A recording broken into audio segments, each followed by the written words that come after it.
Rashi's Cookery. Hi කොහොමද?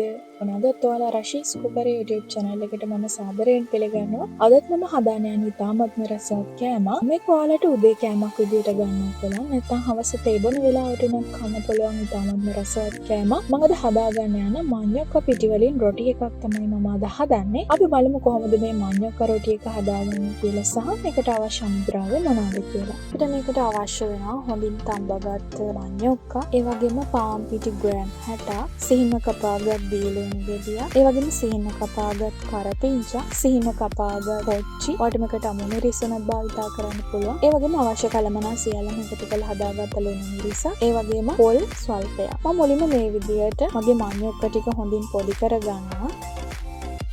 ඊට පස්සේ මම මේකට බීලුණු ගෙඩියක් එකතු කරගන්නවා. සිහින කපාගත් කරපිංචා ටිකත් මම මේ වෙලාවෙදී එකතු කරගන්නවා. ඒ වගේම සිහින කපාගත් කොච්චි ටිකක් මම මේකට එකතු කරගන්නවා. දැන් මේ සියල්ලම එකතු කරගෙන මම මේක හොඳින් අනා ගන්නවා. ඔයාලට පාන් පිටි වලින් විතරක් හදාගන්න රොටි හදාගන්නවට වඩා මේ වගේ රොටියක් හදාගත්තාම ඇත්තටම මේක ගුණදායකයි. දැන් මම මේ වෙලාවෙදී තමයි මේකට අවශ්‍ය පොල් ටික එකතු කරගන්නේ. මම මේ පොල් සිහින්ව ගාගෙන තමයි තියෙන්නේ. දැන් මම මේ ටිකත් එකතු කරගෙන මම හොඳින් මේක කලවම් කරගන්නවා. ඒ වගේම මම මේකට පාන් පිටි ග්‍රෑම් 60ක වගේ ප්‍රමාණයකට එකතු කරගන්නවා.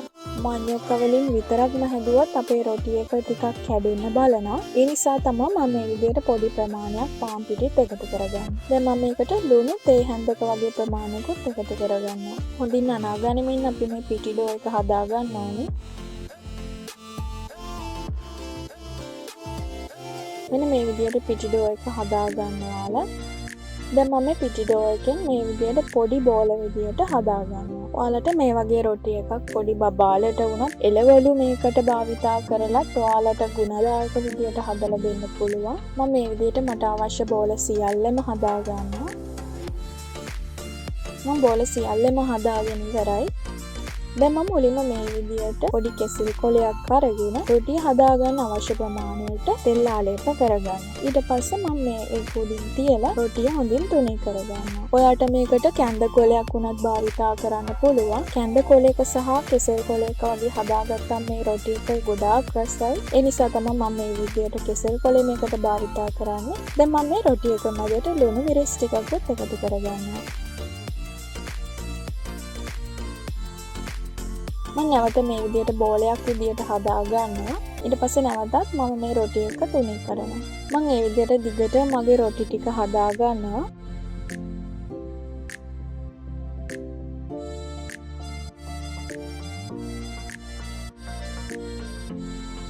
මේ විදිහට මම මගේ රොටි ටික සියල්ලම හදාගෙන ඉවරයි. දැන් මම මේ විදිහට පෑන් එකක් ලිපේ තියලා කෙසෙල් කොලෙත් එක්කම තමයි මම මේ පෑන් එක උඩේ මගේ රොටි එක තියාගන්නේ. ඔයාලට මේකට රොටි තැටියක් උනත් භාවිතා කරගන්න පුළුවන්. රොටිය පීච්චේදී ඔයාලට මේකේ අමුතු සුවඳක් එනවා. ඒ වෙලාවේදී මම මේ රොටිය ඉවතට අරගෙන මේ රොටි එකේ අනිත් පැත්ත දාගන්නවා. ඒකත් කෙසෙල් කොලේම අනිත් පැත්ත දාගන්න. මම නැවතත් පෑන් එක උඩින් තියනවා. මම මේ විදිහට මගේ රොටි ටික සියල්ලම හදාගෙන ඉවරයි. මේ තියෙන්නේ අවසානයේදී මම හදාගත්ත මගේ මඤ්ඤොක්ක රොටි ටික. ඔයාලට පේනවා ඇති. ඇත්තට මේ ගොඩාක් ලස්සනයි. ඒ වගේම ගොඩාක් සුවඳයි. ගොඩාක් රස කෑමක්. පොඩි බබාලුණත් මේකට ගොඩාක් කැමති වෙයි. ඔයාලත් අනිවාර්යයෙන්ම හදලා බලන්න. අට සොයන් රැකියාවක් වගේ කරනවා නම් ඒකටත් ගොඩක් හොඳයි. ඔයාලා අනිවාර්යයෙන්ම මගේ වීඩියෝ එකට කැමති නම් ලයික් එකක් දාන්නත් අමතක කරන්න එපා. ඒ වගේම ඔයා තාමත් මගේ channel එක subscribe කරලා නැත්නම් subscribe කරන්න. ඒ වගේම මගේ වීඩියෝ එක හොඳයි නම් ඔයාගේ යාළුවෝ අතර share කරන්නත් අමතක කරන්න එපා. මගේ වීඩියෝ එක බලපු ඔයාලට ගොඩාක් ස්තුතියි. ඊළඟ දවසේ තවත් රසවත් රෙසිපි එකකින් හමු.